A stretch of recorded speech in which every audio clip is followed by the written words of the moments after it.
Satsuki looking for that damage, finds someone at Diablo. Diablo forced it back out as their health drops low. The Immortal now is at 25% Back down, here. Yo on the Grey Man, gonna be the first to fall. But is it ETC? No, that's Malthael up there. A triple. Leyline used in the back, catching 3 people on top of that, followed up by the APOC and the lurking on. Catching 2, but this time on is gonna be the first one. Wow, did you see that mosh pit? 4-man mosh pit while on a conveyor belt. That was like a regular sushi. There's the lead, catches him in the mud pit. Time trap does pop. Mosh pit goes out. Ruby's still in trouble. Pops to stay a while and listen, but it's not going to matter. Here comes the Boros on the backside, but he's doing it under. And then stunned. Oh my goodness. The combo. Getting shrunk down, ETC getting killed. He becomes dog food for the Grey Man. I didn't think they had a chance. I thought it was all over. We said all or nothing, and they got absolutely everything.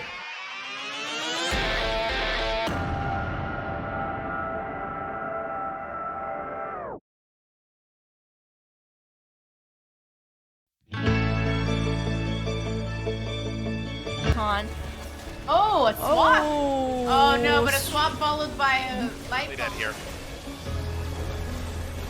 4-man mosh pit followed by a tomb. Oh no! Oh, a huge light bomb coming in on the Genji, and that's a 5-man light bomb. They're gonna follow up, and they're gonna get 1, 2, 3 kills. And it's gonna be everybody dying. Oh my god, when does this happen? Everybody's dead.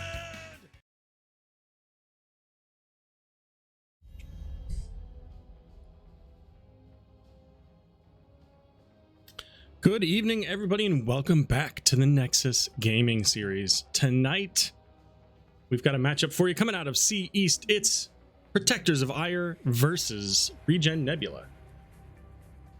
That is my co-host, my dear friend Alice, who is just grumbling away over here. But you know, it is what it is. She'll be providing some feedback. But let's take a quick peek at our maps here. The bans coming out from ReGen Nebula, I'm going to start with them just because I have them listed on the thing here. So we had Dragonshire banned out by ReGen Nebula, and we had Tomb of the Spider Queen. So those two are out for the red team. On the blue side, though, they banned out Battlefield of Eternity and Braxis Holdout. So since Blackheart's Bay is not in the rotation, we're not going to get any B maps tonight. But that's okay. Volskaya Foundry going to be our first map here, and we're pretty well set and ready to go, it looks like, as they're already making their way through the draft. Had a little bit of a delay because of some OBS glitches. Gotta love it. Gotta love it. But let's go ahead and take a quick peek at the standings, and then we'll get right into the match itself. And here we go. So we've got Protectors of Aiur, number 12 there with 6 points. ReGen Nebula with 9 points at number 9. And here we are on the draft. It'll load in a second. Do me a favor, just confirm for me that you can in fact hear the game sound, because the system, like I said, OBS, it's been a little funky. It's not giving me the feedback that it normally gives. So I just wanted to make sure that you all can hear it.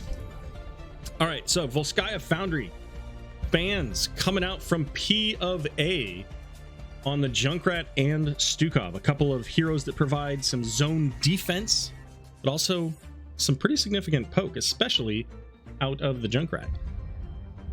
We got May and Johanna, the heavy frontliners there. Blizzard, a big AoE zone as well for May, plus her ultimates. And Johanna just really strong. And if you see that Anduin there, not a big surprise to get rid of the Johanna. If you don't want to take it, you may not want to give that opportunity to the other team. So Brightwing going to be picked up along with Blaze for P of A. And for Nebula, Anduin, ETC, and Tychus. So, interesting combination there. We could see a light bomb along with ETC doing the power slide, get that stun into a follow-up mosh. The Leap of Faith also allowing for ETC to be able to get out of those dangerous places.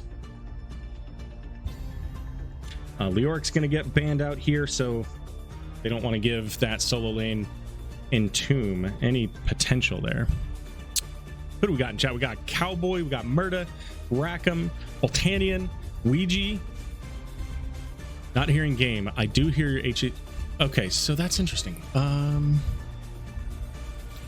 Why is it not? Let me check the audio here. That's weird because it shows up on the mixer. It might just be a little quiet. I'll see if I can turn that up when we get into the next round. All right, so we're gonna get Zul'jin and a Nubrak. Murden taken out, so 3 tanks. The bans here for ReGen Nebula. Okay. Maybe I do hear it. Yeah, it is. So I have it a little quiet in general, just because of the fact that the system gets really loud for some heroes, like Chromie, for example. All right. So IT Cowboy going into the Urel, Stixa then with the Kael'thas. So getting those AoE attacks coming from Kael'thas could be pretty spicy.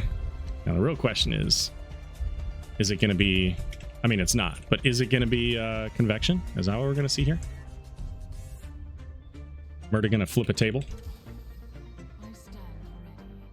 And Vala. So the auto attack hero here. The build with the Zul'jin and Vala. Also has that Rain of Vengeance to go into the ETC. And I'm just typing in all the player names here, so give me 1 second.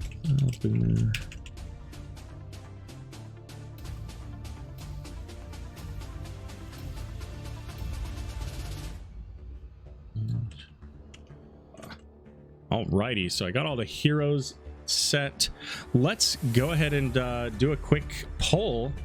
Who do you guys think is going to win game number 1 here?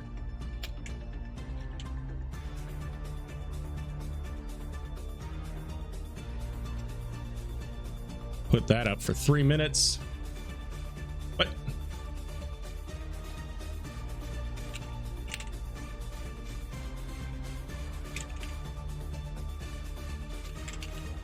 Did not like something about my poll. Don't know which part of it was, but it didn't like it, so whatever. We'll just take that. So there you go. You can vote on which team you think is going to win game number 1 here of this best of 3 series, Division C East, between Protectors of Aiur and ReGen Nebula. Let's take a moment to introduce our teams. On the left, we've got Protectors of Aiur. It's going to be Sergeant Scoops on the Brightwing. We've got Pants on the Blaze. Chelsea going to be on that Vala. The Boomer on Zul'jin. And Ikpliktik on the Nubrak. Probably going to say that a few times very slowly before I catch up on it. Rackham on the right side here for ReGen Nebula playing the end when we got ETC played by Karama. IT Cowboy on the Urel. The Shives on the Tychus. And Stixa going to be playing that Kael'thas. All right, so taking a look at the level 1 talents here, going into the grenades for the Tychus, auto attack Leech for the Urel, so not going into that Dauntless physical armor, which is a little surprising with the backline that we've got here. So interesting to see how that's going to play out for Urel.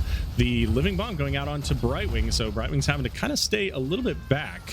But Leap of Faith going to pull ETC Karama there out of the dangerous place. So no deaths in the initial brawl of this game, but it's Volskaya Foundry. There is going to be a lot of opportunity for brawls and kills. And there's a route out onto that Nubrak, charging back in onto nobody. But maybe a little bit of a zone defense there. And at the 1 minute mark, the healing camp coming up here. Not a super common pickup. It's not something like, say, for example, your siege camps that you want to pick up early, or fortification camps, which we can see Vala and Brightwing heading to do now. Anduin and Tychus going to do the same. So healer plus an auto attacker on each side. So taking that that healing here for Murad's Insight, likely to help against the Blaze, so straight up for the 1v1.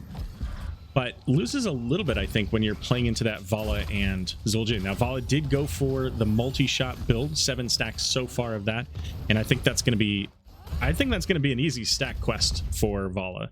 When you've got these control points where a lot of the enemy team is going to be standing around, makes it real easy to stack that up. And that said, I mean, we've got 2 stacking heroes on the side of Protectors of Aiur, so definitely more of a late game setup for them. if they're able to get those stacks. Zul'jin sitting at 5 so far. 15's when he gets the additional range, and 30 for the additional twin cleave. Level 4 is up. ReGen heading over to the siege camp to send that out, and it looks like Protectors of Aiur doing the same, just a little bit behind. So originally we saw P of A, they were heading to their fortification camp a little bit earlier than Nebula. Nebula doing the exact opposite on the siege camps though. So Nebula will have the siege camp pushed up to the wall by the time that our blue team is able to get their siege camp there.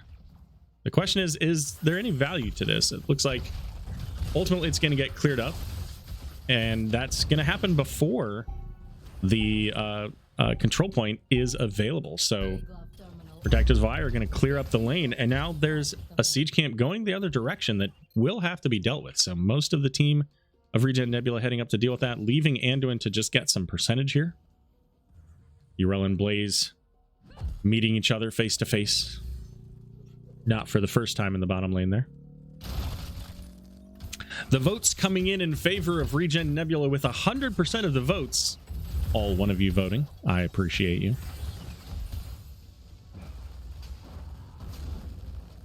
Chat has so far this season not been the most accurate predictor of the wins. I believe so far of all the matches that I've cast for NGS, exactly one.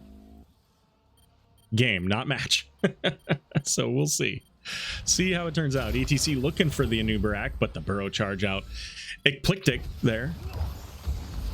Almost a moment of prescience. Now, with the full squad heading up here, I wonder if we might see a quick invade onto the fortification camp, but it doesn't look like Nebula has any interest in that. Tychus, however, coming down, looking for the Blaze, is going to run and gun a little bit closer there, but couldn't stop the jet propulsion. I think that needed to be the Urel maybe moving forward to try to do that. ETC caught out entirely solo here, is going to use that face melt to knock everybody back. IT Cowboy has the Avenging Wrath, I think is what that's called, the jump. It was me who voted. I wasn't gonna call you out, but I was pretty sure that it was Murda. Oh, we're not doing that event. I should fix that in a moment. Thank you, Bellis, I think is what we agreed. I appreciate the Prime sub. Thanks for stopping in. Here's the bro charge onto 2, gets knocked back. Rackham in danger on the Anduin. However, Living Bomb going to pass from Anubarak over to Blaze, and Urel is not done with the Beetle, chasing them down, but not able to secure the kill. Oh, ETC going in, was looking for the kill onto Anubarak, but stopped just short.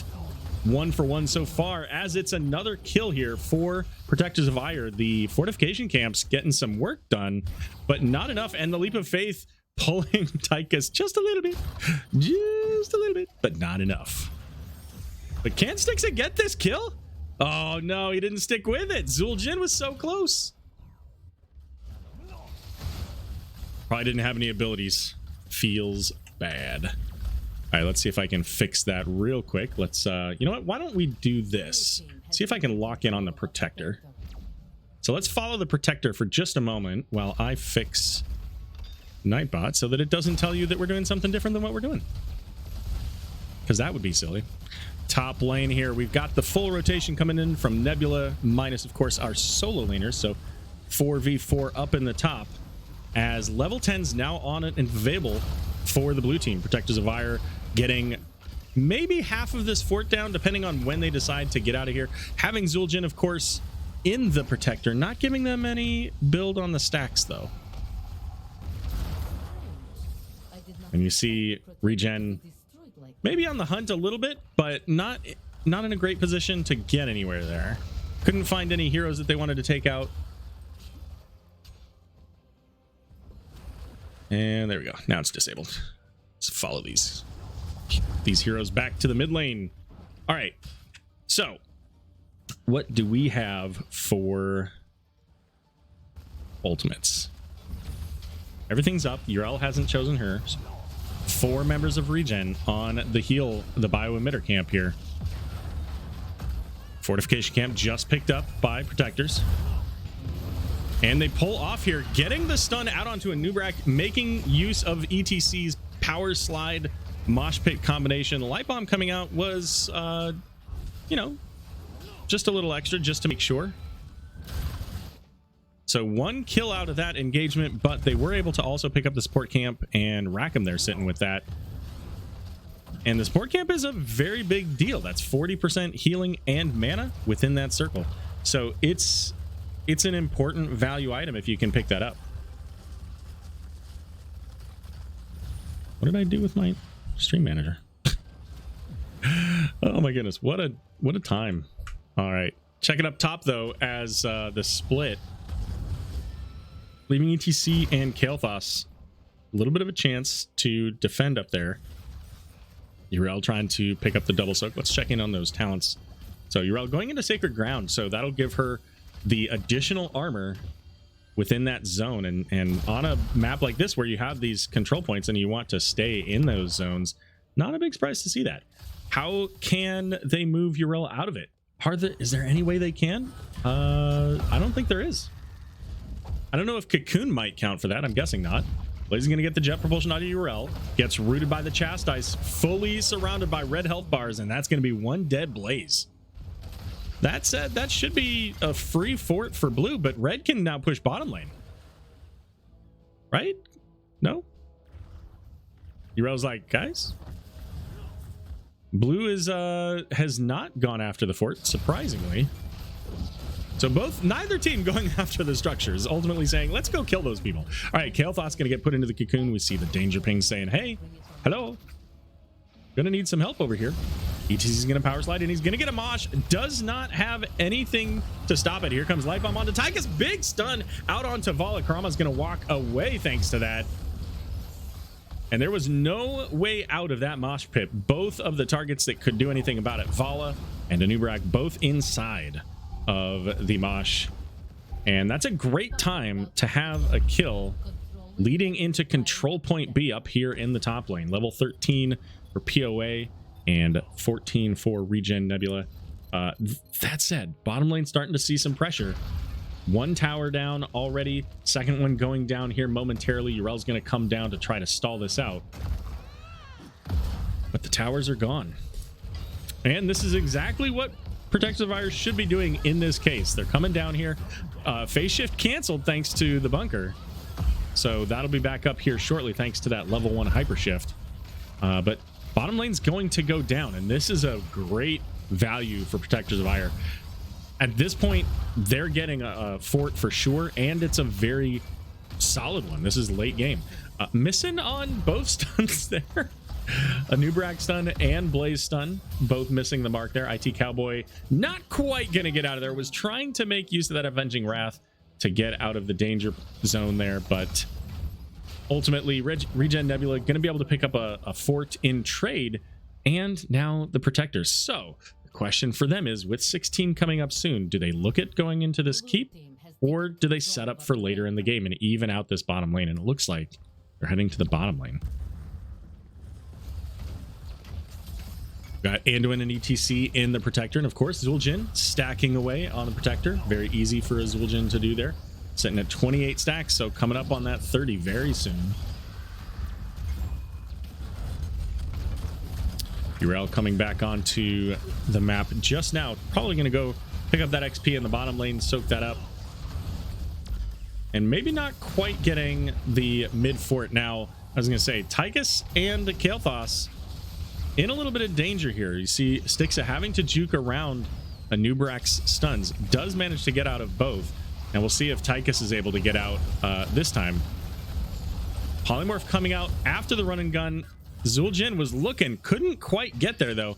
And with all of this time chasing after the 2 DPS heroes, that gives the full wall over to ReGen Nebula. 8 seconds left on the Protector.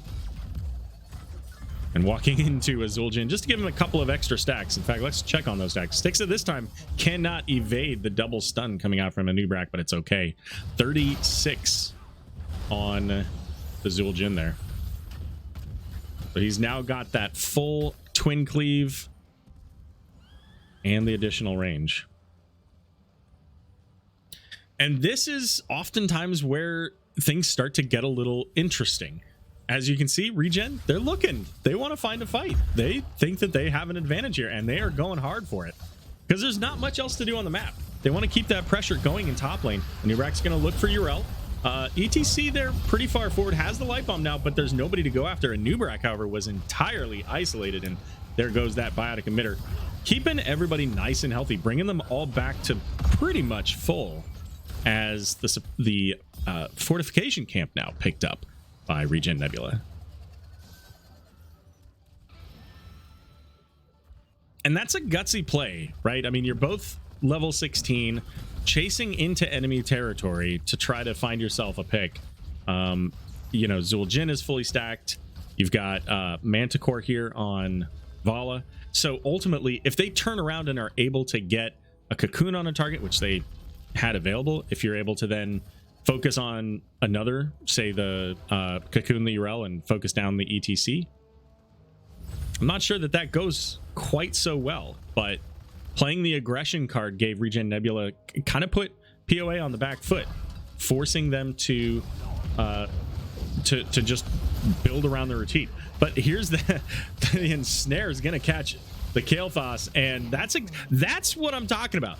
They used the ensnare this time, but essentially the effect was the same, right? Lock down one player, and then you can get two. And this time they had everybody available to do that, and they're taking advantage of it. They get a fort. They pick up the siege camp here. Protective Iron now saying, hey, let's keep this going. Splitting the team here, I think they could maybe get more value to just pushing up in the top lane, but they want to open up the fort, have catapults in all three lanes, and Tychus coming up to try to defend against the significant pressure from two sets of siege camp minions. So many robots, says Murda. True. And you might even be able to count the beetles, right? They're robots, right? Cyber beetles. Well, with the double kill that Protectors of Aiur was able to pick up here a few minutes ago, they are slightly in the lead on the XP. By all of what, 900 now? A little bit less.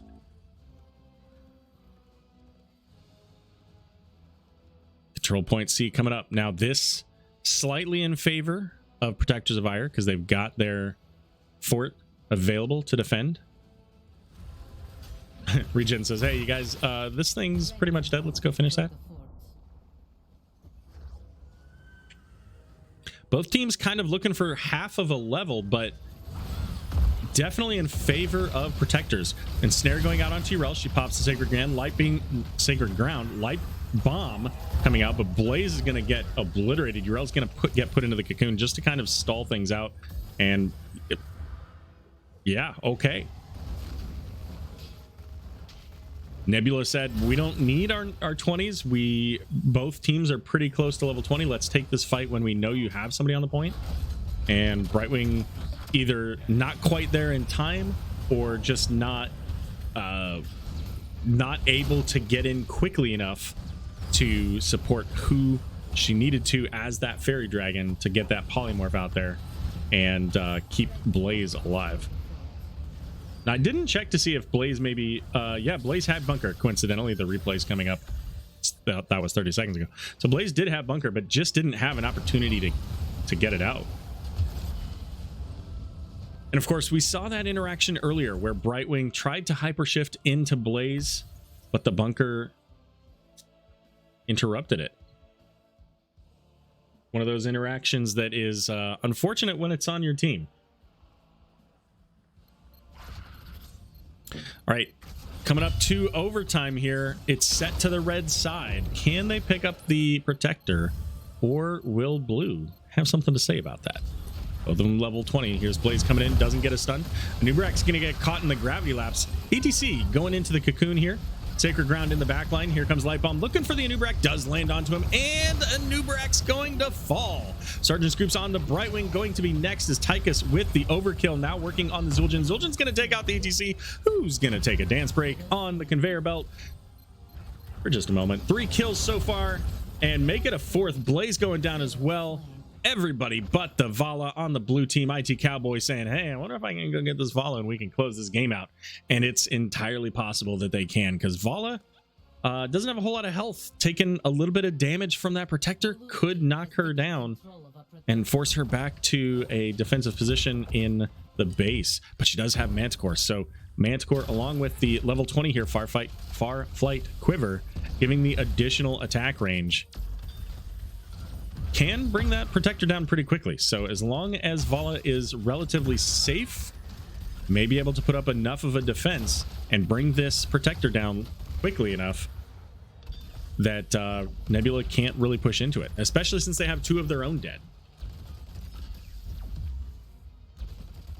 So one keep going to go down. Protector sitting at about a third health, and with the rest of POA coming up, that's all they're going to get. There's not quite enough in the tank to be able to keep that pressure on the keep the Vala away. Just Vala doing damage, able to bring it down to about a half health, completely aside from what the tower was able to do. Now this is a dangerous place if you're Anduin and Kael'thas. If that protector goes down before the team gets to you, between Blaze and Anubarak, you don't want to get caught by those stuns. And we see both of them getting out of the protector. Whoa, my goodness. There's that stun I just mentioned, and exactly like prophecy coming out, the stuns leading to a quick double kill here for protectors. Bubble Hearth coming out for the Urel, making sure that she's able to get out of danger with that immunity. But holy cow, this game just turned around very quickly, as now Protectives are going to start taking their first keep of the game down as well. Tyka's going to get caught by the cocoon. This could be another kill here if they're able to land the CCs. Just in time, ETC's going in with the stun, is able to stun onto two, but Anubarak going to stall that out. Karama trying to just keep things alive, and unfortunately the Deathmosh not going to land because of the Encore. And that's going to give POA the go-ahead. They're going to start working on this core, and that core is going down quickly between Zul'jin and Vala. Tyka's popping the Odin, has the big red button. Urel trying to get those knockbacks out there, but the core falling under 40% now, and nobody low enough. This is looking like it's going to be Protectors of Aiur for game number 1.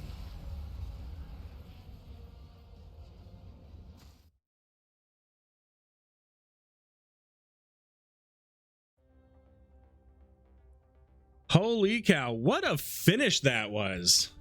What a finish. That looked like it was potentially ReGen's game, and then it started to kind of just wind its way the wrong direction if you're ReGen. And Protectors of Aiur, they did a fantastic job of staying where they needed to, keeping the pressure on the protector, and then on top of that, Blaze coming in with the flank, backing away, giving ReGen the false sense of security that they can go ahead and get out of that robot. The safest place for them to be was in that robot. It was unstoppable, could allow them to get back to their base, but the team split up, and Blaze said, we know where you're going. You're going to go up to your friends, and caught them on the way.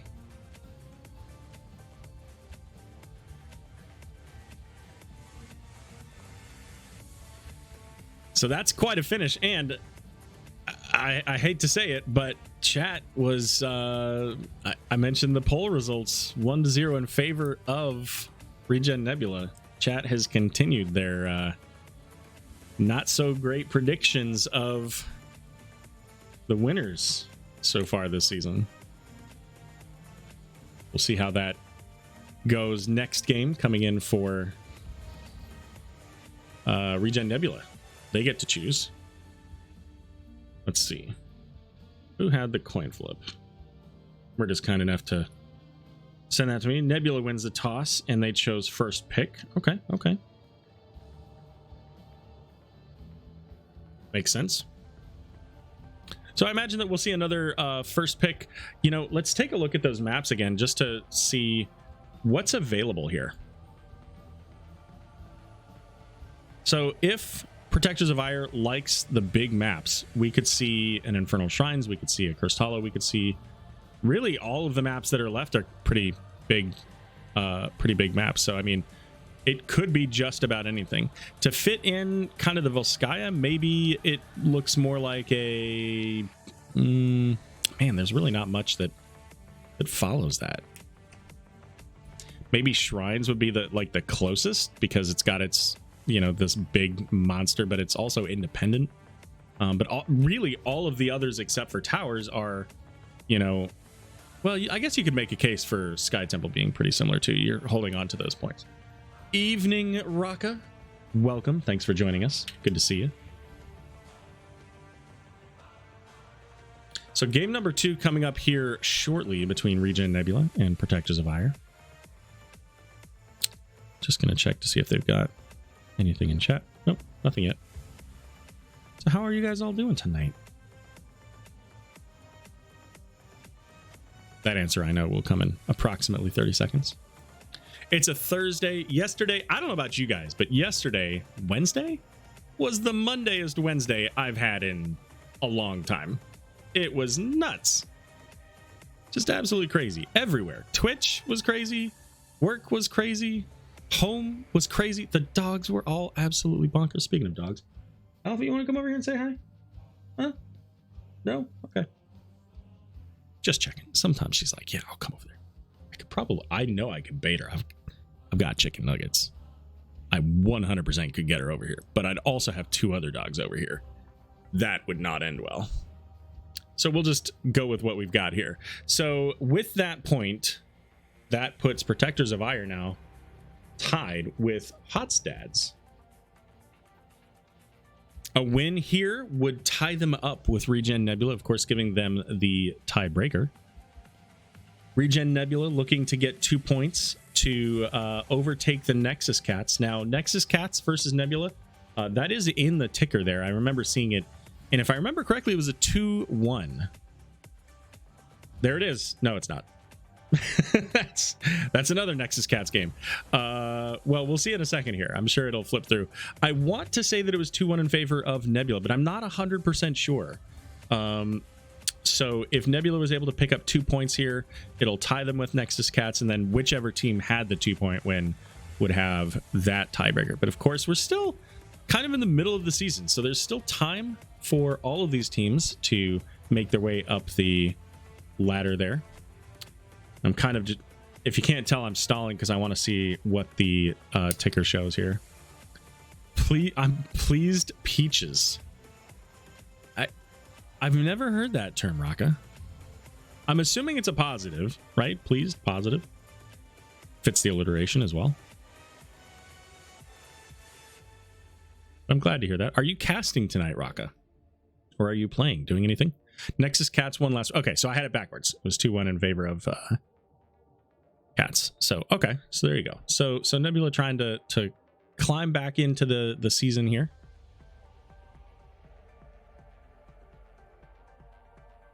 And let me check in and see what's going on.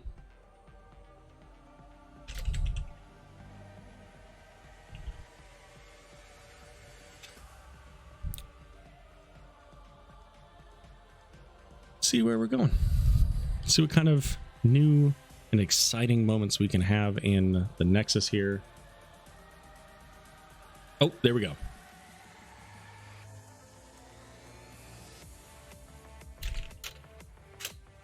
All right, so it looks like Nebula going for the first pick. Unfortunately, can't cast for a while. I'm in a hotel. Oh, yeah. Oh, that stinks. I get it. So when I moved out to the East Coast, I lived in a hotel for 4 days. It was not a long, extended period of time, but let me tell you, it was fun with 2 dogs and 2 cats over Christmas.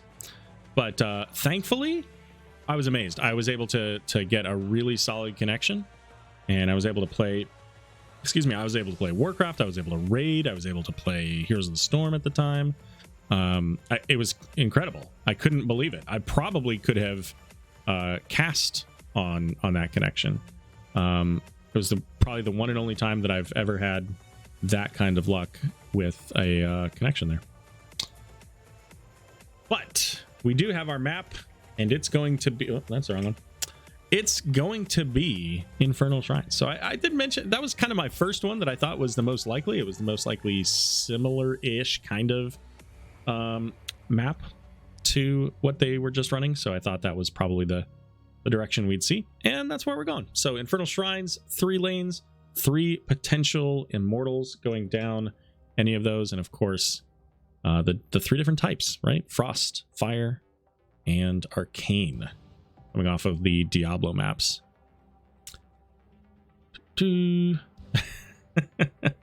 Just some conversation here going on between the teams, making sure everything is set up.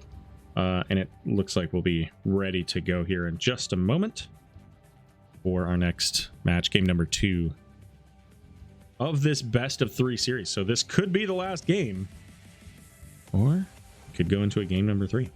And, you know, given the last game, it would not surprise me in the least to see a 3rd game between these 2 teams, because really a lot of that game was back and forth, and it was just a seesaw right up until the last, when Protectors of Aiur was able to get that last double kill.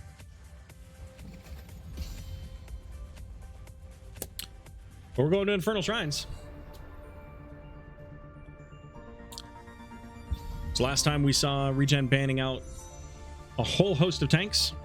We saw the Mei, the Johanna, and the Muradin. We'll see if they stick with that strategy of targeting one specific player. The Eclectic tank, presumably.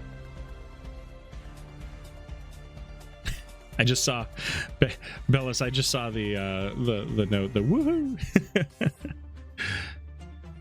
Much appreciated. And Rock, it still shows last time that you were my last raid. It's been a couple weeks since I've been able to cast. So thank you. In fact, I wonder, can I? Let's see if I can do a shout out. Oh, I can. It does it. So there you go. Check out that new shout out feature. If you have not seen this yet, you can shout out directly through Twitch, and it shows up at the top of your chat window only if you're not already following the channel, which kind of makes sense, right? Like, well, why would you need to go follow if you're already following? But Raka is another caster here of the Heroes of the Storm Nexus Gaming Series, the head caster, in fact. And so if you want to check out some more NGS, you can click on that follow button and catch up on other casts here. We've got the Junkrat band, the Mei band, and the Brightwing. So deviating a little bit with the Brightwing ban. And we'll see if we get a Stukov ban again. It's actually going to be Hogger.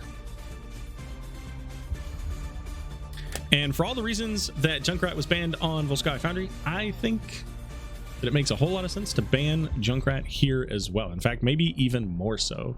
The entry points into the shrines themselves, very narrow, so Junkrat can do poke damage there. He can put concussion mines, he can drop traps, a lot of stealthy trap potential, and getting those silenced, not really a direction you want to be having to deal with. So I like the Junkrat ban. We're going to get Johanna. So of course, Johanna was originally banned last round by ReGen. They're going to pick it up this time. That leaves Anduin and Dahaka available here for Protectors of Aiur. So Anduin switching sides, giving the Stukov over to ReGen. Now, Stukov, I think, gets a lot of value on a map like this for similar reasons to the Junkrat. So you're kind of picking your poison. Do you want to deal with the Hogger? Do you want to deal with Stukov? And by taking out the Hogger, that leaves up the Sonya. Sonya, this is a very strong Sonya map, able to do a lot on the shrines themselves. You've got the potential for leap. You can get those kind of over wall leaps oftentimes. Could also see Wrath of the Berserker. A lot of potential for siege damage, split push, and just kind of shoving it down the throat of the enemy team, right? Just popping that cooldown, getting a ton of additional damage. And depending on what we see for the upcoming heroes here, most specifically probably the tank, will likely determine what kind of Sonya we see. Ibrak going to get banned out. So a couple of heroes banned out from the last round. The isolation of the Anubrak, as well as that Polymorph Silence from Bitewing, but also the Global. Allstad was banned out as well, so really just that one Global. The potential Global options for ReGen a little bit limited here. There's Deathwing, you've got Illidan and technically Abathur. Not sure how much any of those fit into the comps, but Chelsea going to pick up that Valo once again, and we're going to get the variant here. So I don't think we'll see a Whirlwind build, Sonya.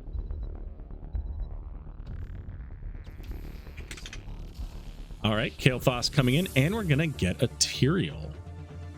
Oh, I had IT Cowboy showing twice last round. Whoopsie. Instead of Stixa. That's unfortunate. Sorry, Stixa. I said your name, but it didn't post. So Tyrael is an interesting pick. Going to give them the potential for the Judgment plus Leap plus Falling Sword combo. It seems like every time I see that potential opportunity, though, nobody takes it. So it probably will be the Sanctification and, you know, Wrath of... Well, I think we probably still see Leap, especially with the Vala and Crummy. You wait for Varian to throw out his taunt, you leap in, and then you find a low health target. And if Anduin goes into that Salvation, then you've got a nice easy spear right into him along with the leap. I mean, you could just wait until he does Salvation and leap him, and then you're golden. So I think the Sonya pick is a really good one here for ReGen. Now Chromie can do a lot of poke damage with her sands. She's got the slowing sands to help control the enemy team, so really forcing them to funnel in from another location or through, I mean, a really slow spot. Will they care? I don't know. Tyrael can give significant move speed. Judgment, Leap, Falling Sword. I mean, maybe that's... We'll see how this turns out. There are a lot of potential ways that this could go.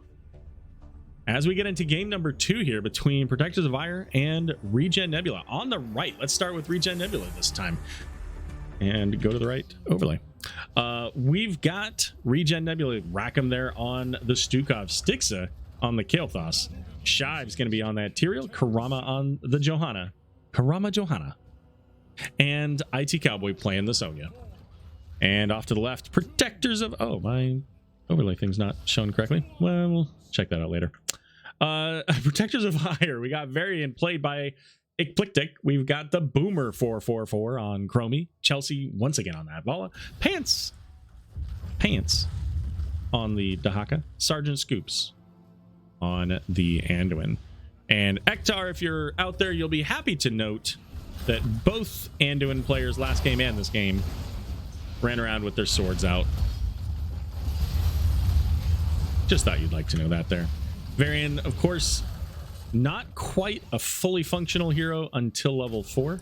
Oh, I didn't do the vote. I can probably do that real quick. Pull. All right, getting a fight here. Gravity Lapse out onto Chromie, but Anduin with the Leap of Faith gonna be able to pull her out. A little bit of poke damage here, and Chromie going into the Time Walker's Pursuit. So having the vision and of course that additional spell power. The time trap's activation being shorter as well can really be helpful from a defensive standpoint if you get chased. Protectors or ReGen. All right. You can vote in chat. That is at the top of your chat window. Who do you think is going to win? Is it going to be Protectors of Aiur and close it out in 2 games? Or is it going to be ReGen Nebula? Bringing it back, making it a 3-game series. We'll have to find out. But you can still vote on who you think it's going to be. All right, so we got siege camps coming out for both teams in the mid lane. Bottom lane was already picked up by Protectors of Aiur, so XP a little bit in favor of ReGen right now, as they're just about to hit level 4. Which is, of course, why I put the talents away, because you don't want to know what they pick.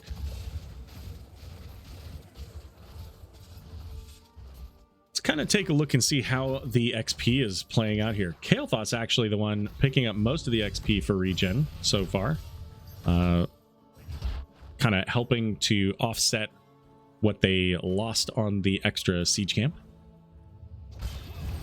But clearing out the lanes. Oh my goodness. Taunt coming out. Shive's in danger. Tyrael throwing Eldruin over the wall, but not able to get the teleport off. And a quick catch there by Protectors of Aiur.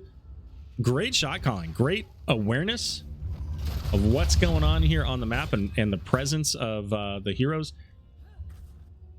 Or lack thereof in this case. Siege camps, sorry, the Shaman camps, Bruiser camps, gonna get taken out up in the top lane there by IT Cowboy for ReGen Nebula. Chelsea and Sergeant Scoops doing the same on the other side, taking a little bit longer to get in here.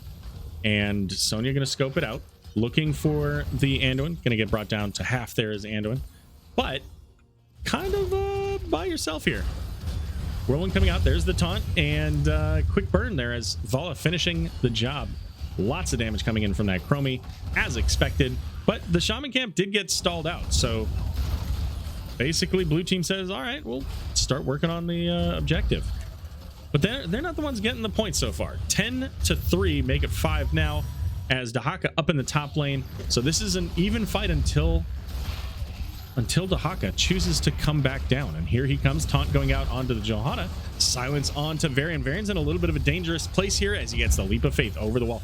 Time Trap is going to stop the Johanna. I think maybe, I thought Dahaka was actually quite close to that. And I think Dahaka maybe also was thinking, I don't know what to do now, because the target that I was on is paused. Dahaka getting the drag out onto one of the minions, 21-26. Here's the taunt going up with the silence to try to keep it, keep Eplectic locked down. There we go. And they get that kill. Varian will be back in 10 seconds, but ReGen looking to solidify the first Punisher of the game, and it's a frozen Punisher. This is going to be a really important Punisher. And Vala once again with that multi-shot build, getting the stacks up to 19 here so far. Frozen Punisher gonna jump over the side there. Chromie with the time trap is able to evade the damage. And I was gonna say, where are Tyrael and Stukov? Why aren't they over here? Wall's going to get taken out on the first Punisher of the game. Not a whole lot of damage onto the fort, but some. Well, maybe about half. I think this is about what the first Protector got, if I remember correctly. It was about half, a little bit above half. And this is actually a little bit better. They get it all the way down to about 20% on their first Punisher of the game. It looks like Protectors. Oh, man.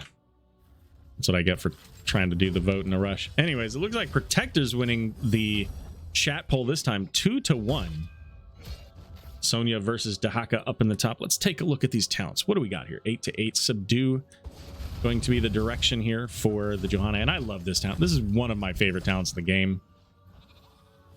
A huge slow for 2 seconds, but also it's just so satisfying when you get that 4 stack. All right, here we go. Varian's looking in. They've got the bush covered for vision. Chromie absolutely locked down and obliterated. Couldn't get the time trap out because of the silence. And that was a great play by ReGen. They set up the bottom camp as kind of a trap and said, yeah, come on in. And they did. Dahaka used the burrow to get down there as well. So Brushstalker down for a good 40 seconds probably now. And all the while, IT Cowboy able to keep the pressure up in the top lane, able to take down the full wall, both towers, and get a little bit of damage onto the fort. More importantly, though, level 10's coming up. And if I know Sonya's looking to find a target right now with that leap. With those level 10s. That Vala looks real juicy. I'm telling you, that Vala is the target. But ReGen's going to pull back down, pick up a siege camp. Level 10's now coming in for Protectors of Aiur. And Dahaka now getting some value up top. Sonya electing to kind of wait, play the patience game to see if she couldn't get the kill onto that Vala. Varian was looking for that taunt as well. Now, Varian, a pick specifically into the Johanna, able to, at 13, remove her shield. So your unstoppable Johanna, no longer so unstoppable. All right, so we do see some of what I mentioned earlier. Instead of the falling sword, it's going to be blessed shield, but we do have the judgment and the leap. So fully expect there to be a call on one of those low health targets. Probably not Chromie because of the time traps. There's Blush's shield going out. There are 3 versus 3 here with no damage for ReGen and just Chromie, so not great damage for protectors. Drag coming out onto Stukov. Now it's a little bit more of a fight. There's Tyrael looking for Chromie as Stukov was taken out there. Vala finishing the job, and Silence going out onto Tyrael, I believe. It's a kind of a funky headpiece. Hard to tell sometimes which hero that is. So that 3v3 started off looking like a couple of teams just tentatively looking at each other like, do we want to do this? Kind of, maybe not, maybe. And then Blue shows up in full force a little bit faster. But they trade a 4th for that one hero. And it might be another one if there's anything left in the tank, but there's not. No leap, no judgment. And Protectors of Aiur getting a good solid start here on the top Punisher. It's going to be an Arcane Punisher. And it looks like that's going to go for free as ReGen heading to the bot lane to see what they can't do down here. And this is an interesting, but I think it's a good strategy because the next Punisher is going to be either mid lane or bottom lane, both of which are now opened up for ReGen.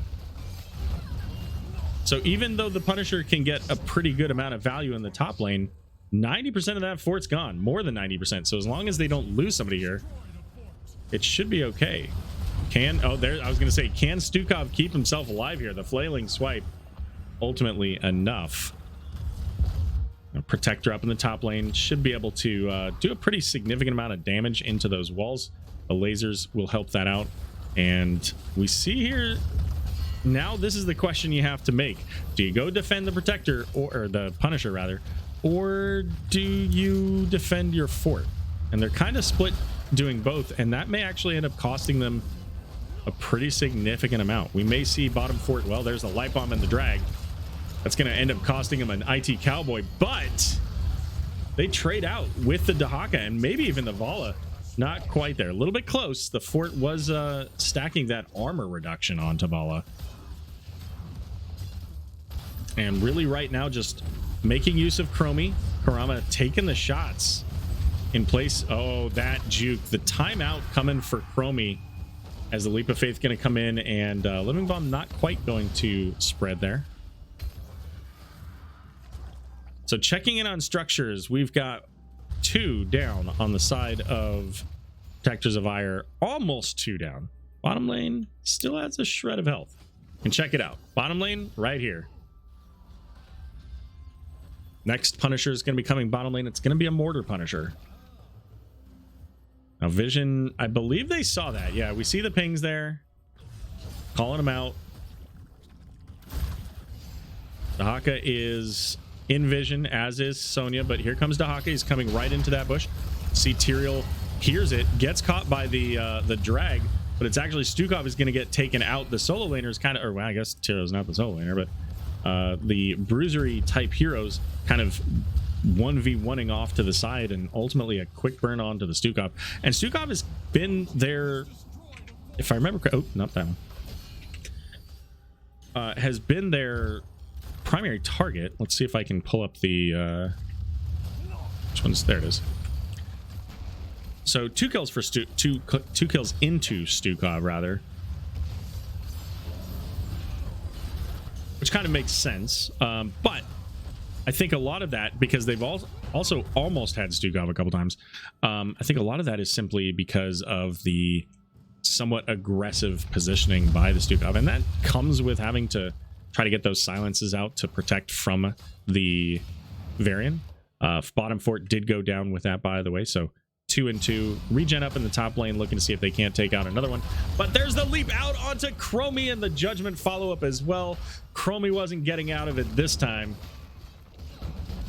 And that's kind of what you have to do, right? You don't have any cleanse. So if Chromie wants to play temporal loop games with you, you just say, fine, I'm going to be up in your face. You got leap. I think Judgment is unstoppable too, so really both of those heroes able to say, no, I'm not going to deal with this. I'm instead going to get on top of you. And in this case, there was no time trap available to keep Chromie alive, and so they get the quick kill. 16 to 16 on the levels here, as POA just getting it a moment ago. Haven't selected all of them, but this is the third Punisher of the game. It's going to be that Mortar Punisher as described, and it's going into the bottom lane. Both teams now have the fort down in the bottom lane, so this could be going into directly into the keep. And depending on how strong of a presence they have, it could lead to a destroyed keep. Johanna's going to get caught by the taunt here.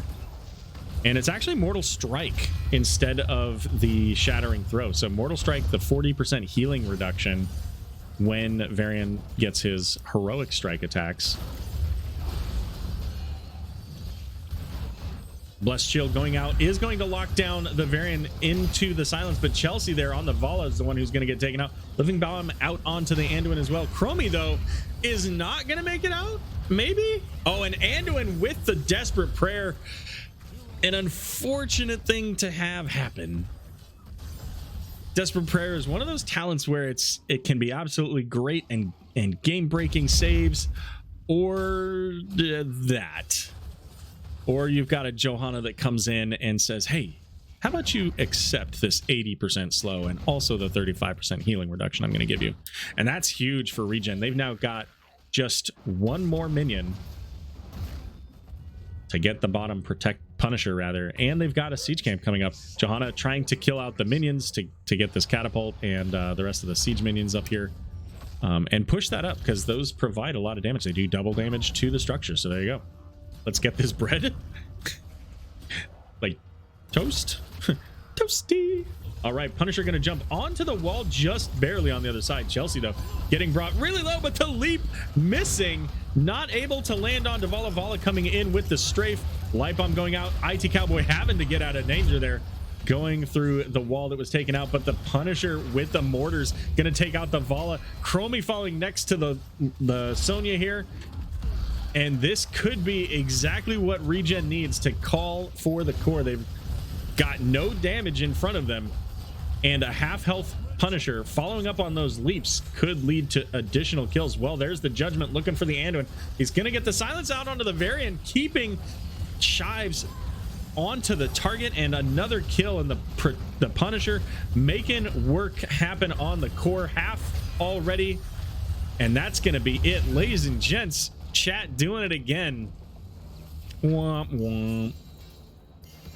ReGen Nebula coming back in this setup, in this match, and making us a 3-game set. Oh, crap. All right. Well, my game just shut down. Let's come back here. Hopefully that was just... Yeah, okay. Looks like OBS is still good. Do me a favor. Give me a thumbs up in chat if you are still on the stream here. Cool. Here's the storm just updated, because it does every single time you play this game. Every single time. Oh, man. 1-1 in this best of 3 series. Next game is it. It's going to be up to Protectors of Aiur to choose whether they want first pick or map pick. Hopefully a little bit faster than last round. It looks like the stream is probably okay. I see it on my... Got it pulled up on the tablet.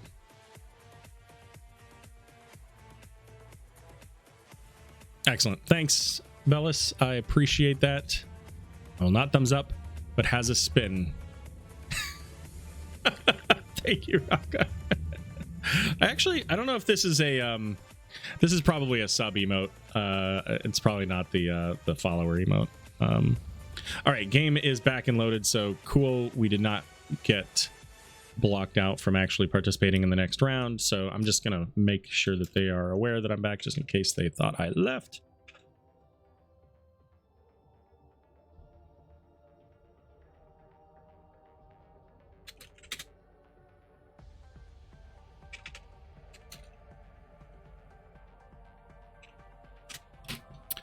Unfortunate that we didn't get to see the stats, but you know, nature of the game. So 1-to-1 between ReGen, Nebula, and Protectors of Aiur. I'm going to take just a brief moment because I want to catch a quick drink. Oh, I'm so excited. It's like they knew. Guys, guess where we're going? I'm going to tell you anyways, because by the time you get this, you're already going to know. Don't know which team selected it, but we're going to Towers of Doom. Looks like this was the selection of ReGen. There you go. So I'm not going to do the commercial. I'm just going to do a quick drink now.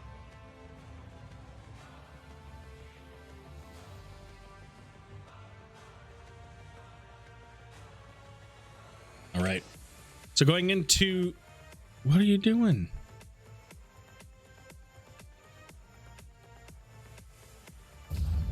Man, I hope that didn't... All right, well, apparently that scene is just screwed, so hopefully the rest of it goes fine. Yeah, okay. Okay, we're back. Hold on. I just want to see if this fixes... Huh, that's weird. I don't know why it's doing that. Does it work here? Doesn't work there either. Well, that's interesting. Okay. We just get a blank screen there. It's like the whatever the scene transition is broken for some reason. Probably something related to the fact that the game just broke on me. But anyways, we're into the draft for game number 3. Gonna get the Junkrat ban and the May ban. So, you know, no changes. Sticking with history here, keeping things standard.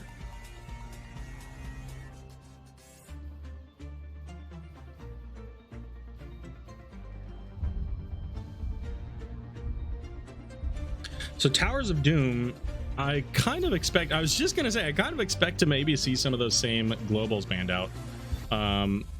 So Dahaka's gonna get banned out. May see some, like, may see the Falstad ban, or we may see it picked up here. Returning back to the Johanna ban that we saw from game number 1, and Sylvanas going to be the first pickup, and I like Sylvanas on this map personally. In fact, I think Sylvanas was probably one of our top played heroes on ReGen Phoenix, and part of the reason is because we liked to play here. Going to split off to a little bit of a different hero now with the Greymane. Haven't seen Greymane yet tonight, as well as the Sylvanas, so something new and exciting. Sylvanas has the ability to get away with her Haunting Wave, or even Will of the Forsaken when she gets to higher levels, so a little bit of a safer pick than the Vala when there's the potential for something like that leap or judgment from the enemy team. Gonna stick with that Anduin here, and this time it's gonna be Anduin and a Nubarak. Nubarak worked for them pretty well and has the light bomb coming in now. So if they are able to find the right targets at the right time, that combo could be quite deadly. And in an AoE, no less. Not what I wanted. I wanted that. Junkrat, there we go. Junkrat, Dahaka. So did they ban out the Falstad? They banned Falstad last game. So it is a potential here, but we're also seeing a different kind of comp, and that I think is a really good ban. I think that the combination of Sonya and Tyrael was very difficult to deal with in that last game, but Sonya enables a lot, and on a map here she's able to double soak quickly. Again, she can do a ton of damage. She was able to pick up nearly a whole fort by herself while the rest of the team was getting a kill, setting a trap in the bottom lane early in that game. So I think that's a really strong ban. The Blaze ban is, of course, we saw early in game number 1, we saw the Blaze and a Nubrak combo, and it worked really well. So that makes a ton of sense, I think, to get rid of the Blaze. So we're going to see Jaina and Diva. So the slows from Jaina coupled with Greymane there, especially at level 16 when he gets the additional damage, could be rather painful to deal with. All right, final picks here. Going to be Urel and Li Ming. We saw Urel in game number 1, but she was on the other team. Li Ming, another hero that we have not yet seen tonight, but works really well, right? If you get the stun coming from a Nubrak or from who was the other one? Urel. Either one of those heroes could set up the plays for Li Ming. You guys moving heroes? No. Okay. And then Varian. And Varian, we saw last game, was able to provide the taunts, but the silence made it very difficult for Varian to keep the lockdown. This game, however, the silence is with the Varian. And that makes it all the more deadly of a combo. Anybody you can possibly find can turn into a kill with that silence. Sylvanas isn't going to be able to get out of it. Urel won't be able to get out of it. Anduin won't be able to get out of it. A Nubrak's probably the safest person on the team, and even a Nubrak would be in danger to a Varian taunt, Stukov silence, and then basically anybody, right? You've got Greymane who can Curse Bullet, dive in. You've got Jaina with incredible Frost Burst there. Oh, let's see about that poll, shall we?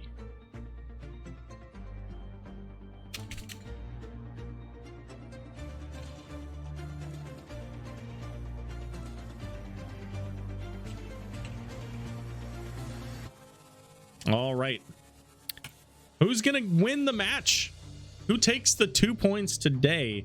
Is it going to be Protectors over here with the Sylvanas and Li Ming to carry the damage? Or is it going to be that Taunt Silence combo for ReGen Nebula? What do you guys think? Chat's batting a 0 tonight. This is your chance to turn it all around. Assuming that we get all 10 players loaded into the game, of course. In the meantime, let's see if I can change the transition. I don't remember where I do that.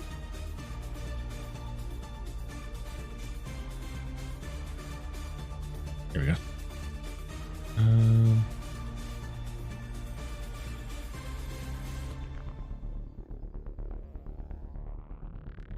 Oh, looks like we've got a pause right out of the game. Oh yeah, right. Okay, you know what? I think I can fix this. Hold on. Because I just remembered how this is done. So 1 second. Boom, there we go. That'll work. And I wonder if I turn that back on now. Nope, it's just toast. I wonder why that's toast. May as well turn it off here too, because it's going to do the same thing over here. And we don't have winners yet. All right, Ouija, thanks for the follow here. So we've got, as I mentioned, we've got a little bit of a pause here as we had one player who apparently was not able to connect. There may be some concern about being able to get back into the game, which certainly does happen at times. When you disconnect in that loading, sometimes you just can't get back in. You're just stuck not being able to get into the game, in which case we'll have to remake the game. But until then, we're here with me. So see how this goes. Towers of Doom, though, is a little bit of a different map than what we've seen earlier. The objectives now, instead of having the large and in charge Protector or Punisher, instead you eat away slowly at your opposing team's core with the altars. So typically most of these will probably be 4 shots at a time onto a core that has 40 health, so 1/10 roughly. And as you take over more structures, which Sylvanas can be really good for, especially that bottom lane. Ha! Chat! You're trolling me! I see you. I see what you're doing. Game on. Chat says fine. We can't be wrong if we don't pick a team. Both teams equally likely to win this game is what you're telling me. Fair enough. All right. On the left, it's Protectors of Aiur. Get to the right page there. The battle begins. It's Protectors of Aiur. We've got Pants playing Urel. We've got Chelsea on the Sylvanas. Ikpliktek on the Anubarak. We got Scoops there. Sergeant Scoops on the Anduin. And the Boomer 444 on Leeming. And for ReGen Nebula over here to the right, we got the Shives playing the Greymane. It's going to be Rackham on the Stukov. Stixa going to be on the Jaina. Karama on Varian. And Diva played by IT Cowboy. Oftentimes you expect to see a little bit of a Sylvanas cheese here, and that's the reason why ReGen Nebula split up amongst all three lanes at the beginning of the game. Still, even with that split, about half of one tower down, so that's a great place to start for Protectors of Aiur. Picking up the siege camps, those siege minions, the pumpkin sappers, and you know what? Pumpkin sappers, it's almost October. Shives, what a dodge! Using the wolf form to go up instead of into where the chastise was going to catch him on a route.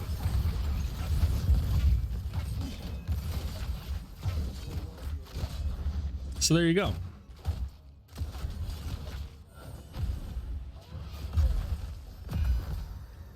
All right.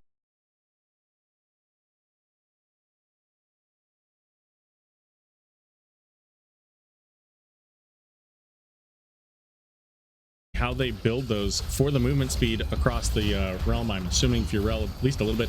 Ikpliktek there going in deep, taking a lot of damage. Now IT Cowboy coming down. Urel is coming from behind, so looking for the Diva is going to stomp on, slowing her down. The siege camp is going to be able to get picked up here by ReGen. Blue team Protectors of Aiur are going to head over to the... Uh-oh. What did I lose? Crap. All right, game just died on me here. Let's see if we can... Maybe they... Hopefully they paused it. I don't know if they even know. Uh-oh. Great.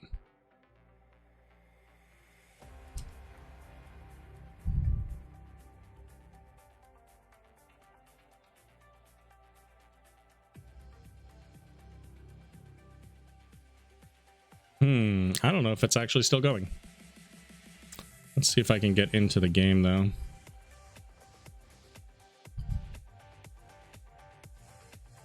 Close that, see if that helps. All right, once again, do me a favor and give me a thumbs up if that says the stream is still live. So I think I just need to get back into the game and see if I can get it loaded.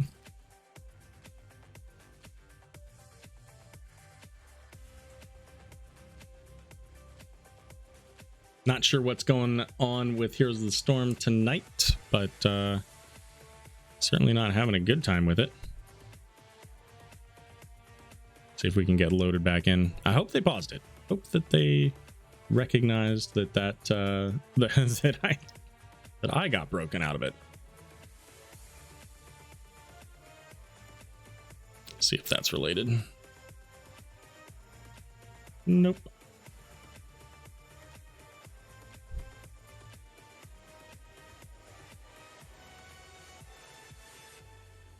Okay, cool. Thanks, Ronan. Appreciate it. I don't know why the game is not... It's not even... Battle.net's not even loading. Okay, thanks. Thanks, Murda.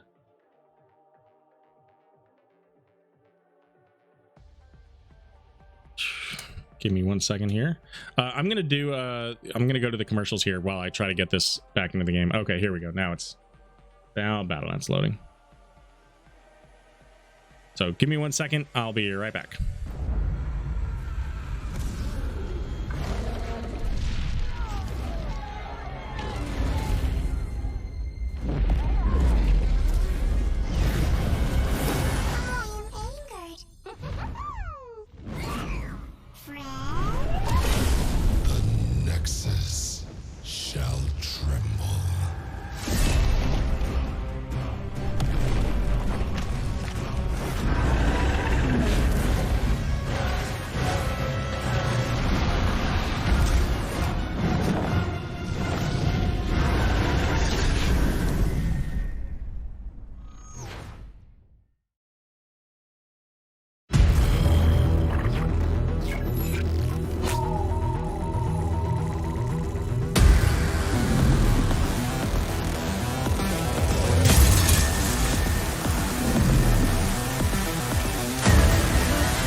much for us to settle.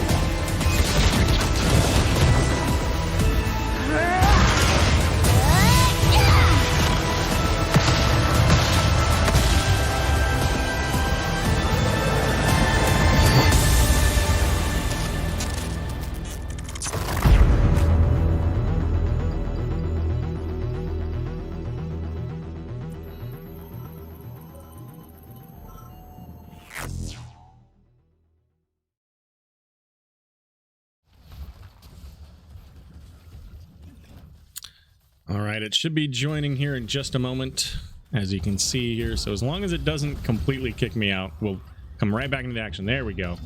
See if it tells them. I don't even think it tells them that I'm gone. There we go. All right, let's take a look. What do we got? 32 to 36. Bottom altar up here. Level 8 to level 9. We'll check in on talents as D.Va on the way, but she is on the other side of the map and not the fastest hero to get across. Pants getting brought very low, but it's not going to matter. 32 to 32 on the points, making it even now. All right, what do we got for talents? So Frostbolt talents here for Jaina, given the extra cooldown reduction as well as the additional target. D.Va going into that movement to get around the map a little bit better, or build for the Li Ming, and D.Va throwing out the mech explosion there. Not entirely sure what the benefit was there. Taunt going out onto the Li Ming and gonna make it away with just never mind Jaina with that long range, able to get the kill onto the Li Ming. Almost paid for it, just about had it, but just the one kill. And it looks like just the 2 kills this game so far. It looks we must have missed one earlier, as let's actually check to see who that was.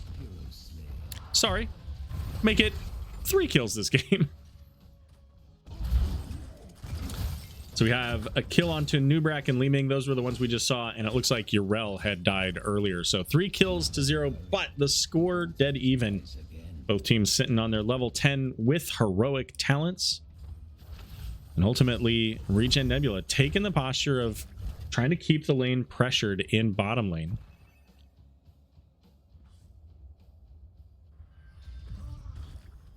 Double altars coming in here, bot mid, as the siege camp used by ReGen.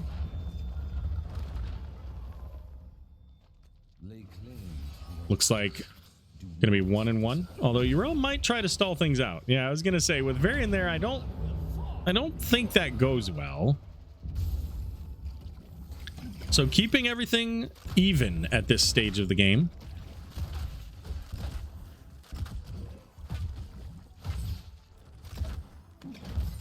(28 to 28), and looking at our ultimate, so we've got the shield wall for Varian, bunny hop there for that unstoppable for D.Va, the flailing swipe, the cursed bullet, and water elemental for Jaina. Over here for Protectors of Aiur, though, we've got the cocoon. We saw that in game 1. Also wave of force for Li Ming. Could be potential anti-synergy, though. We've got the mind control for Sylvanas. Well, here we go. Burrow charging in, looking for the Varian. The mind control is going to land. I think there was a taunt onto Nubrak, but that's gone. Cocoon out onto Jaina, trying to get her out, but Stukov is in a dangerous place and does not have a flailing swipe at this point. But D.Va coming in says, hey, look at what I found. I got myself a low health Li Ming, and that's going to get them the kill and protect the Stukov.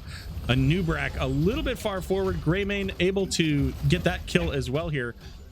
The 3 remaining heroes on the side of Protectors of Aiur are having to pull back. Just not enough in the tank with no strong front line there, just the Urel. Hi. My secondary co-host here decided to provide some additional commentary. Not sure if she came across the mic or not, but she was basically saying, you know, hey, Protectors of Aiur may have lost some people, but they're still in this game, especially if they get the mech down for IT Cowboy. 29 health. Are you kidding me? That was a tick of health regen right there, keeping D.Va alive.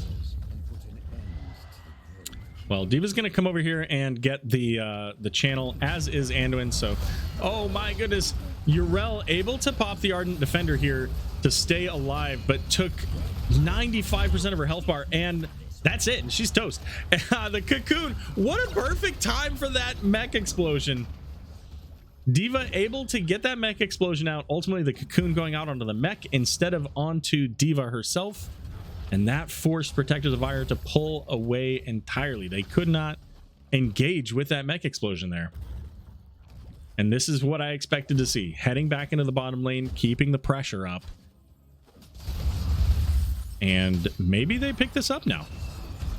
Everybody's back for PoA though, so just not quick enough of a rotation for ReGen Nebula to be able to pick up that bottom fort. Rayman on the camp. Nubrak checking out that bush. Was unsure if maybe the Greymane was there, I think, before the pop-up.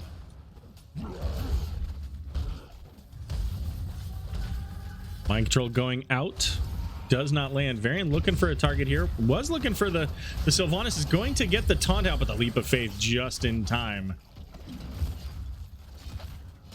to keep Sylvanas alive. 6 kills to 0 as 15 on the board here for ReGen, looking for 16 in about a half a level. Pumpkin Sappers gonna make it 1, 2 through. Taunt coming out onto the Anubrak, and there's no leap of faith this time, but able to walk away through the silence as the water elemental looking for that Li Ming, and they get one more hit, and there it is.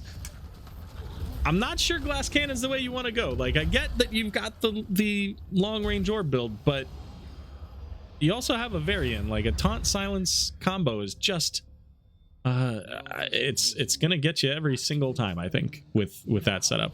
Varian going into the Mortal Strike again, so that anti-healing. And the stall out onto the Anduin. There's the taunt. Not enough follow-up from the team. Greymane's the one who's going into the Cocoon this time. Urel into the backline as D.Va, really zoning out the rest of Protectors of Aiur. There's still no Li Ming here. Score now 13-24 as maybe about to be 8. No, it's not, as Urel going to jump over the wall and now walk away.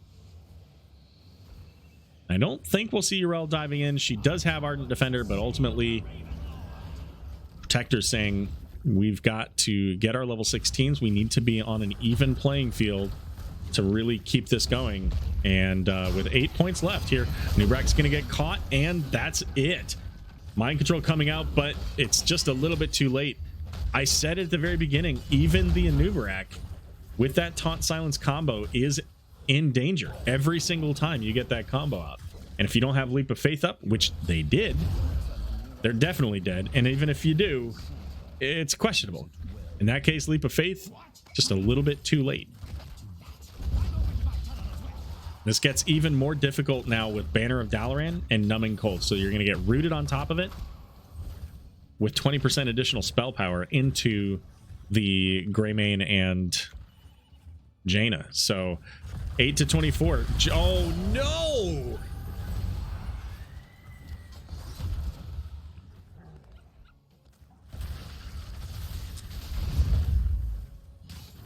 That's where you expect that you've got more in the tank. You think that maybe you can cut them off from behind, set up a play, but you forget that they have all of the resources to keep you from doing what you want. And it doesn't matter that your team is close. They've got to be there instantly, and they just couldn't be. D.Va's going to be able to push up top lane, and that should give another tower over in favor of ReGen. Now, D.Va might not be in a great place here. Are we looking for the boss? Is that the goal here? Boss gets him some XP, gets 4 points off the board. It means that ReGen can't take the altar and the boss to win the game. What are we doing here? Rel was hiding, was trying to hearth, does not have bubble hearth, so couldn't get that. And we're looking at the boss here. So boss is nearly down. Anduin, however, quite low, but it doesn't matter. The game overplay coming in bottom lane as the Pumpkin Sappers making their way to the core. And that's it. ReGen Nebula coming back in this best of 3 set, finishing it off 2-1. Oh, sorry, I forgot that was in this one too. Boom, there we go.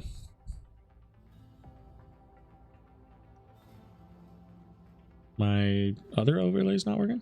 What are we doing here? Cool. All right. Well, who knows what's going on. There you go. There are your stats. We'll take a look at the talents as well. You know, I mentioned to the teams at the beginning of the night that OBS has been a little bit wonky. There were some updates, and so I didn't know if there would be any issues. Go figure, there have been, but you know, we're making it through. All right, so let's go over to this. Oh, I don't get any of the overlays. You know what? That's fine. That's fine. We don't need an overlay. We'll just go with the burning incendiary cloud here. Is our red team? Does our red team not? Does it not show up? Man, OBS is really not having a good time. Okay, well, whatever. It's there. We can't see it, but it's there. So let me see if I can get an interview with... Actually, I don't know who's going to join us. Discord's all screwed up too. Oh my goodness. What a fun day. Let's go over here. Oh, I have to load into Discord, otherwise I can't. Well, one second, please. Technical difficulties.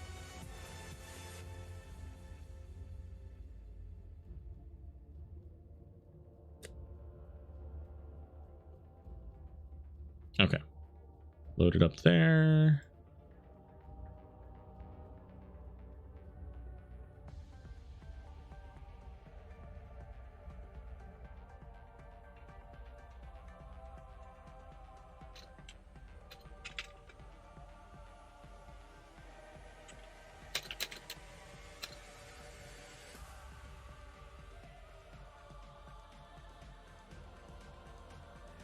All right.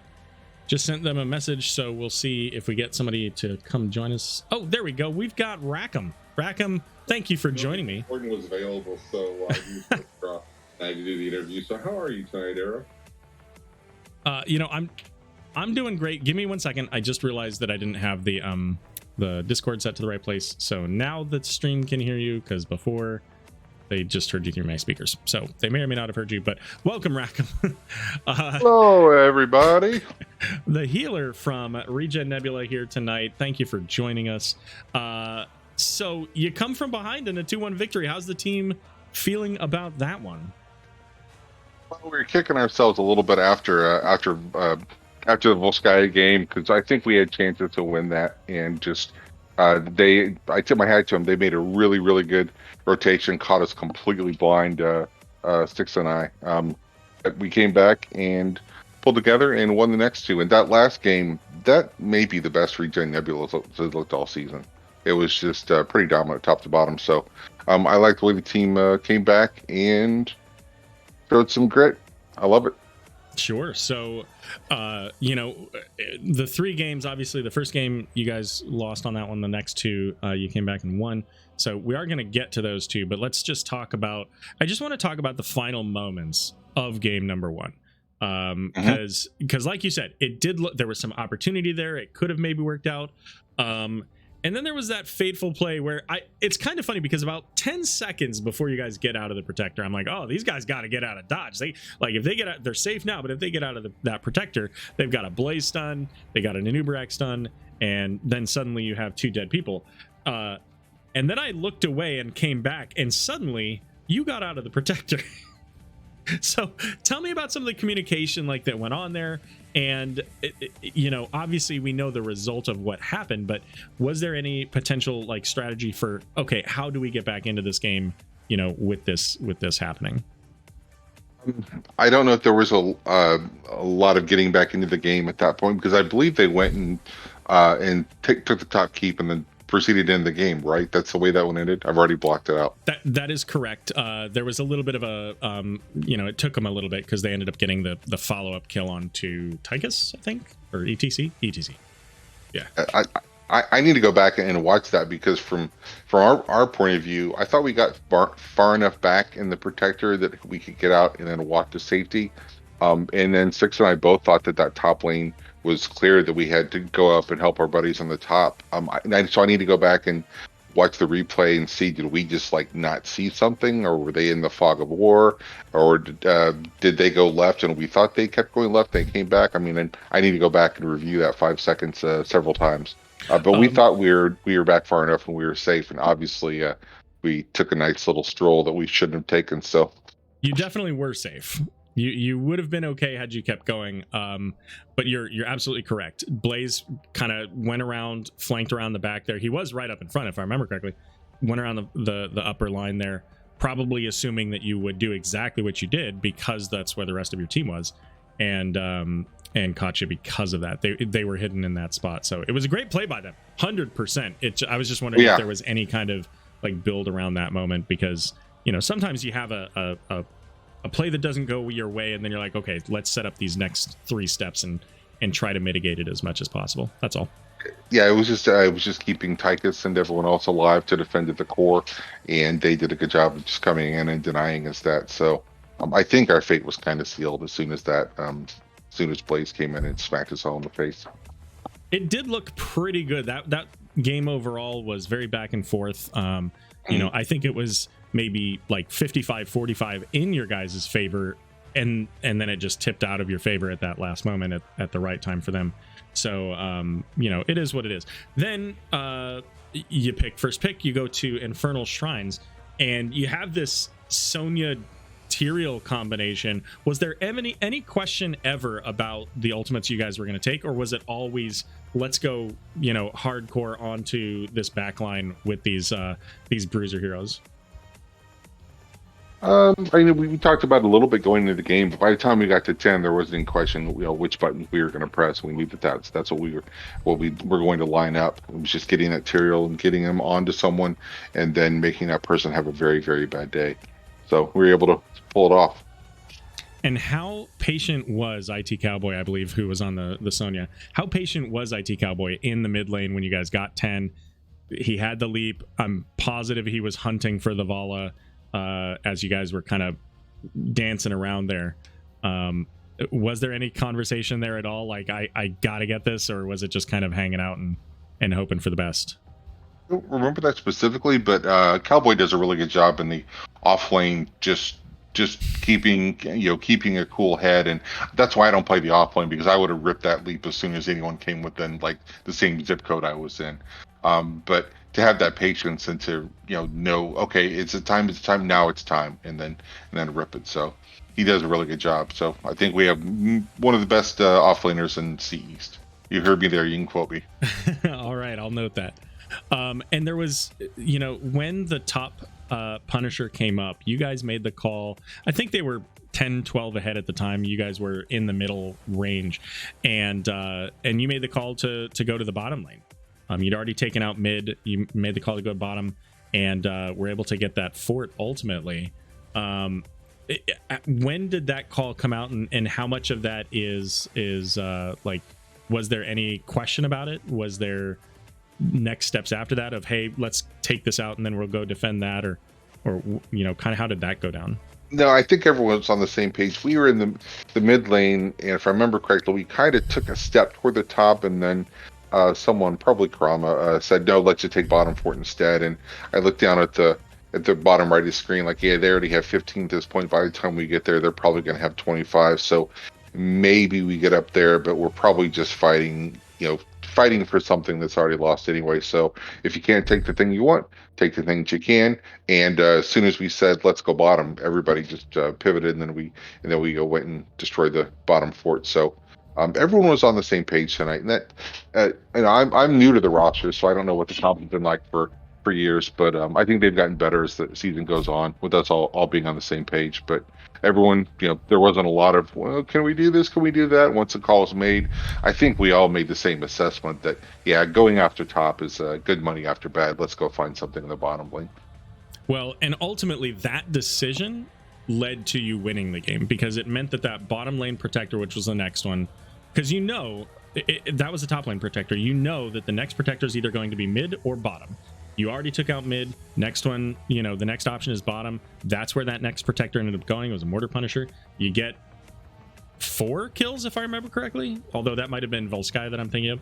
But you get enough kills to where now, Vala is left, and that patient Cowboy, not so patient going in, didn't quite get the leap, but ultimately gets the kill thanks to the mortar punisher with the mortars, and then you guys get the kill on Chromie and push forward to victory. So it's moments like that where you can look back and with hindsight say that was probably the most key moment of the game was making that call. But obviously everything else leading up to that, the final kill on the core is what gets you there. But I think that was the pivotal moment. I think there's one other moment I liked there was as that bottom keep was going down and we saw there were 2 dead. We're like, okay, let's try and end. I think had everyone not like committed to that hardcore, maybe it was going to be a little iffier than it was. But as soon as we said in, like, okay, we're all going to end, everybody was, damage the core, damage the core, damage the core. So another example of everyone being on the same page that really made tonight a lot of fun. Absolutely. Well, you win that game. You take us to game 3. We go to Towers of Doom. I'm a big fan. I love Towers of Doom. I don't know if you guys noticed. I ended up disconnecting for a couple minutes there, so I missed from level 4 to 8 or something like that. But we got most of the game in there, and it was a clean game. 9 kills to 0. It was an absolute shutout.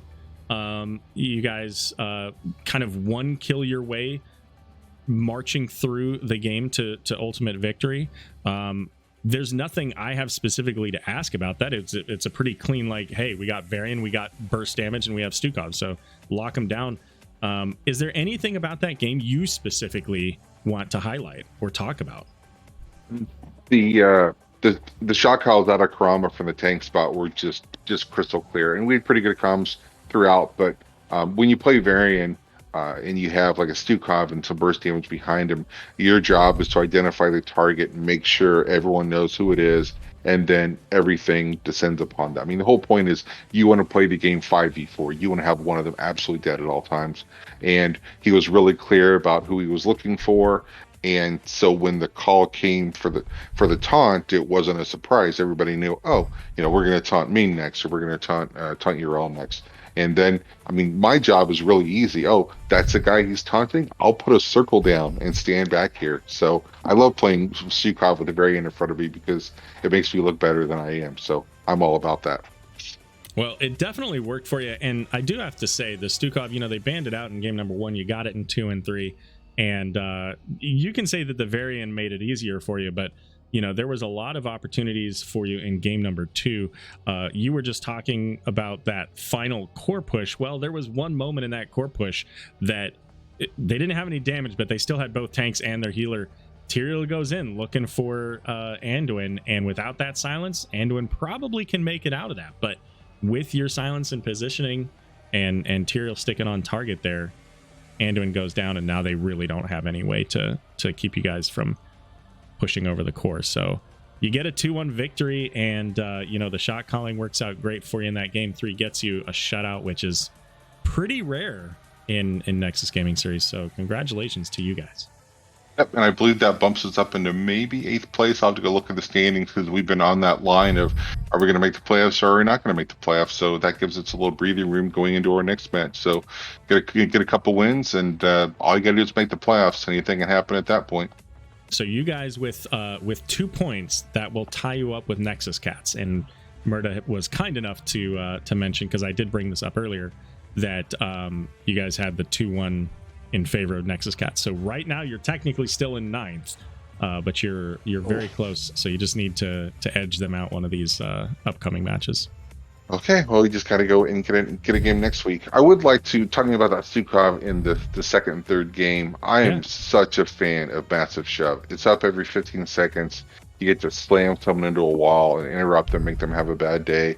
But I'm trying to fit Swipe into the rotation based on some feedback I got, and I will say it definitely got some value in the second game. I apologize for the light bombs that I absolutely destroyed, so sorry, Andrew.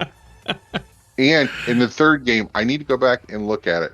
I think I actually killed someone with the third swipe on Towers of Doom. I'm going to go back and look, but I think I got credit for that kill. So you did get credit for a kill. I don't know if that was the kill, but you definitely did get credit for one kill.